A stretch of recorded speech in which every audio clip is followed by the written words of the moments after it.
What's going on, everyone? Real quick, before we dive into the video, I just want to wish everybody a Merry Christmas and Happy Holidays. I'm really thankful and appreciative for all of you, and just hope you have a wonderful day. Hopefully, the Lakers get this W, and I hope you're having a great time with your friends, families, loved ones, everything in between. That being said, we do have a Laker game today, and we need to get this W. Coming off of a great win against Oklahoma City, where we kind of checked off a lot of boxes, a lot of questions for the Lakers this year, right? We haven't been a great road team, and we haven't really been able to beat the better teams in the league. And you have a situation in which you're playing one of the better teams in the league and on the road, and we got a 2-for-1. That was great. I really loved what we saw in that game. But we got to continue the motion. We got to continue this trend, right? I am not ready to go and say, oh, that's it. The Lakers, they turned their season around. This is the beginning. I don't want to go that far yet. I love the energy. I love the effort. I love the way that we saw the Lakers play. Even if the Lakers lose today, I still want to see that effort. I still want to see them perform the way that we saw them do in that game. I credited them in the Minnesota game, right? Because they had that same energy, effort. They lost the game, but it was a game that you felt like, oh, they could have won that game, especially without LeBron James. If LeBron had played, kind of talk yourself into like, hey, they probably do win that game. So if they continue to play the way that we saw them play against Minnesota, against the Oklahoma City Thunder, and then that bleeds into today against the Boston Celtics, then I imagine the Lakers should get this W today. And we need it. You're talking about the best team in the league, talking about a team who is just, they've clearly separated themselves thus far for being just the number one seed. Right, they have the best overall record in the league currently at 22-6, tied with the Minnesota Timberwolves, who are also 22-6. And I really think that this is our sort of one true test, right? Minnesota, right? We held our own against them without LeBron James. I thought that was a great sign. But Boston is the team that very likely, if the Lakers make it to the NBA Finals, is the team that we're going to see, right? There's always, you can't rule out the Bucks or even the Heat or, the Sixers, especially if the Sixers go and get another star. I don't really have faith in the Sixers if they don't get another star. But as of right now, I am heavily leaning towards the Celtics coming out of the Eastern Conference. So this is a good kind of parameter to kind of gauge where are we against the best team in the league. And last game, you saw D'Angelo Russell coming off the bench. At the time of recording this video, we do not know if D'Lo is going to continue to come off the bench. Was that just a one-off? Or is he going to, him and Austin Reeves, be that duo, be that pairing, along with Rui Hachimura, that are coming off the bench and just providing a lot of our offense? My guess is that they probably do that, but we need to continue to see good games between Reeves and D'Lo, right? Very rarely, it's less than a handful of games this year where both Austin Reeves and both D'Angelo Russell played good together, right? We got that in the OKC game. Neither of them scored a bunch of points, right? But they both collectively gave you a solid contribution, gave you double digits on efficiency. Austin Reeves gave you 11 points with 9 assists on 4 of 8 from the field and 2 of 5 from 3. That's 40% from 3 and 50% from the field. D'Angelo Russell gave you 15 points, 3 assists on 5 of 9 from the field and 3 of 6 from 3. Again, what is that? 62%, 63% from the field and then 50% from 3. Those kind of efficient games, right? If they can just provide that on a regular basis, and then Rui was the guy that had the 20, right? Rui Hachimura gave us the 20 piece. And so I do like the idea of going with the defensive side of things, especially against the Boston Celtics, who are just, they can line it up on the offensive end. They have weapons everywhere offensively to kind of be able to match that defensively. Trust LeBron James, trust Anthony Davis, and then hopefully Taurean Prince can continue to shine. That's kind of the hope. But this can't be just like in the OKC game, right? We won that game moving the basketball, 38 assists, right? It wasn't just Anthony Davis and LeBron James. Don't get me wrong. Those two guys handled a bulk of the offense, right? They contributed for 66 points. But we scored 129. So it was a collective effort. You had 6 guys in double figures. We need that to continue.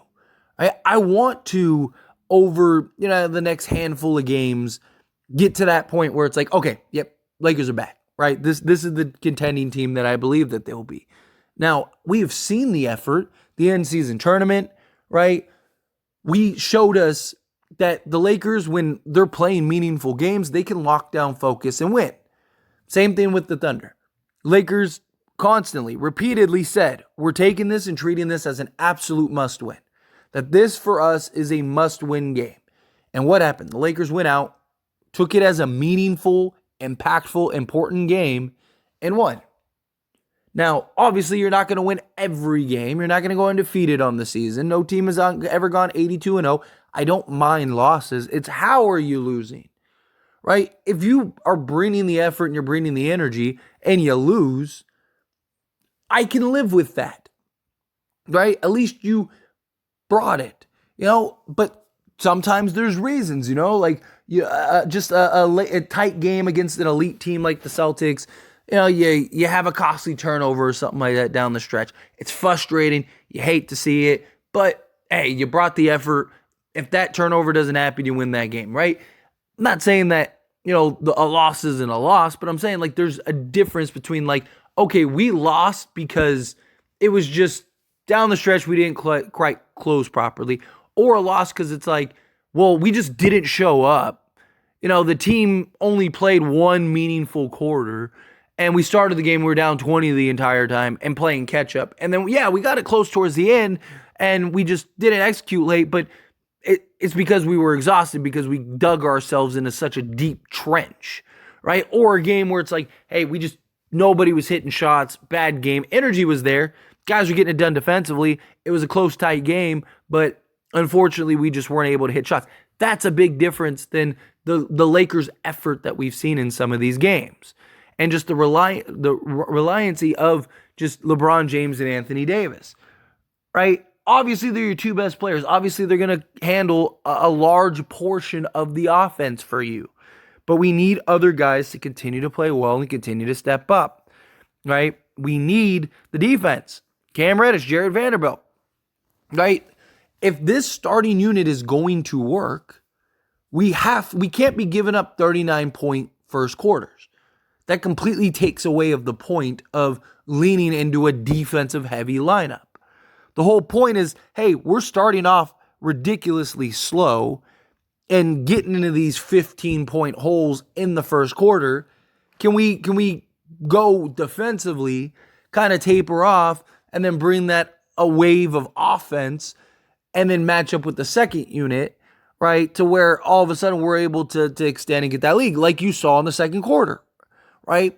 But if we're out here, we're giving up 39 to 38 points a quarter to start, or to each team in the first, you're not going to win very many games that way, right? Because the whole point is your defense and energy to pick it up. And you're very limited on the offensive end. So the only way you really justify this is if the offense is going to be able to continue to deliver and the defense can keep the other team modest, right? And keep you within the games. That's why, like, I like the idea, and it's something that I've thrown out heavily, just kind of leaning into the defensive side of things, which Darvin Ham finally did, right? But I also would feel more comfortable if we had a, Zach LaVine or a DeMar DeRozan or something like that, because then it's like, okay, you can get away with going with Cam Reddish and Jared Vanderbilt because whatever offense they give you is even just, that's an extra cherry on top rather than the cherry on top. Right, because you'd have enough offense between Zach LaVine, LeBron James, and Anthony Davis. Those 3 guys collectively could give you 40 by themselves in just one quarter. That's not counting subs or anything else, right? I also don't want to have to see us rely on Anthony Davis playing 40 minutes a game. He played the entire second quarter or second half, right? Like, I understand that AD's kind of a necessity for this Lakers team, but we need other guys to step up. We need other guys to continue to play well, continue to play big, right? If Anthony Davis has to play 40 minutes a game for us to be competitive and win, I mean, you're going to wear him down. I mean, he literally played 42 minutes, right? Other guys got to step up. Jackson Hayes, if you got to go Christian Wood, if you run one of those units where it's like Rui, Vando, Prince, LeBron, and Reddish or whatever, right? If that's what you got to do, then that's what you got to do. Whatever you have to do just to get 80 some rest, more than 6 minutes a game. Because, again, you're going to wear this dude down. But our defense has got to pick it up, right? Don't get me wrong. Part of it was the Thunder shot extremely well.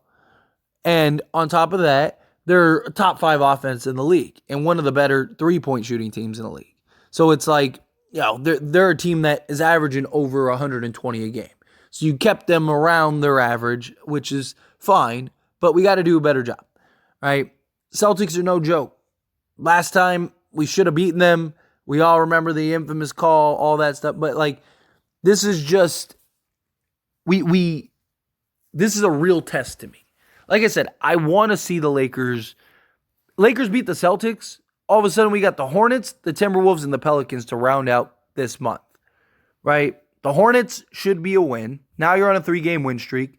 Timberwolves, you are playing on the road, but you just played them literally the other day, 9 days earlier, right? So I like our odds there. And then the Pelicans, we've just had their number the last few years, right? So I like our odds.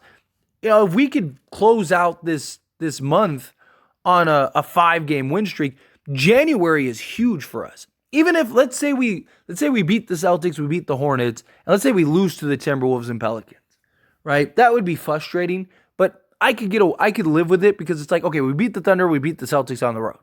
The number 2 seed in the Western Conference and the number 1 overall seed in the NBA, right? And arguably the best team in the league. In my opinion, they have been the best team thus far, right? You beat all of them, and now you got this great stretch in January where like 12 out of 13 or 14 of your first games are at home, right? You even like one of your road games is at home because you're playing the Clippers, right? Like that's the kind of thing that I need to see, right? I want to be able to come on here and say like, okay, the Lakers for real have turned it around, right? The Lakers have put their butts in gear. And I'm not even saying like, don't get me wrong, if they beat the Celtics, this is huge for a number of reasons. 1, confidence. 2, you beat the best team in the league. 3, it's the Lakers-Celtics rivalry. 4, it's Christmas Day. Like, if you were ever going to take a game seriously and set the stage, this is the game you take seriously and set the stage. So, I believe in the Lakers. I think they get it done. But, as always, this is a discussion, so I pass a question on to you. Let me know your thoughts and opinions down in the comments below. What do you think? Do you think they get it done? Think they get the win?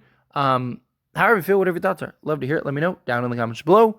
That being said, if you haven't liked this video, hit that like button. Helps me out a lot. Lets me know you enjoy these types of videos, and I truly appreciate it. If you're not subscribed to the channel, hit that subscribe button. Turn on the bell notifications. Appreciate y'all. See you in the next one. Thank you.